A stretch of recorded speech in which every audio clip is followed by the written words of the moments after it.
රටේ අපේ ලස්සන ලෝකේ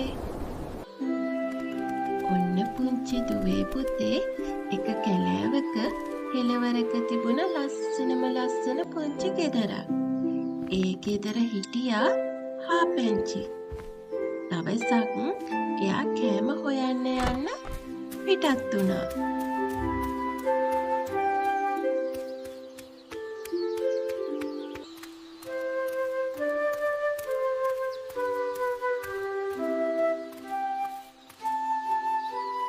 එයා දකිනවා එයාගේ යාළුවෝ දුකින් ඉන්නවා.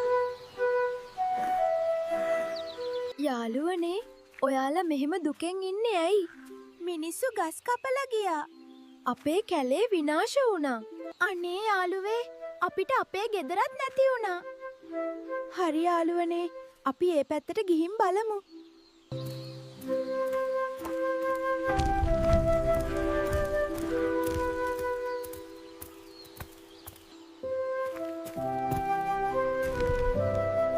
කැලෑවට උණු දෙයට එයාලට ගොඩාක් දුකයි.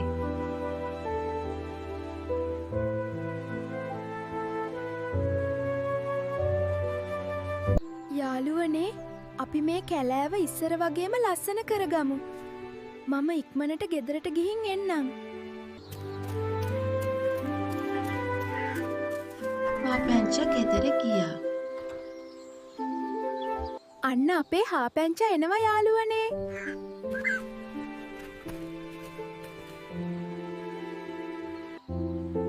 යාළුවනේ, මම පැල කරන්න ඇට වගයක් ගෙනාවා.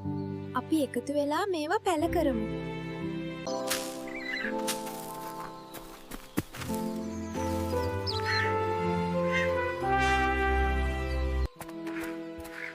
යාළුවනේ, අපි මේ ඉඳපු ඒවට වතුර දාමු. දවසක් යනකොට මේ ගස් වතුර නැතුව මැලවෙන්න ගන්නවා. යාළුවනේ, වතුර ටිකක් හොයාගන්න නම් අමාරුයි. අපි ආයෙත් කොහෙන් හරි වතුර ටිකක් හොයාගෙන එමුද? වතුර කොහෙවත් හොයාගන්න නැහැ යාළුවනේ. ඔව්, මමත් හැමතැනම බැලුවා. දැන් අපි මොකද කරන්න යාළුවනේ?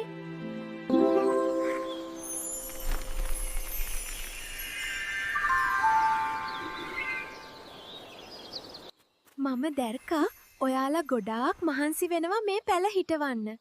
ඒ වගේම ඒ පැලවලට වතුර දාන්න. හැබැයි නරක අය ගස් කපපු නිසා තමයි කැලෑවේ තිබුණ වතුර නැති වෙලා තියෙන්නේ. ඔයාලා මහන්සි වෙලා කරපු මේ හොඳ වැඩේට ඔයාලගේ මේ කැලෑව ආයෙත් මං ලස්සනට හදලා දෙනවා.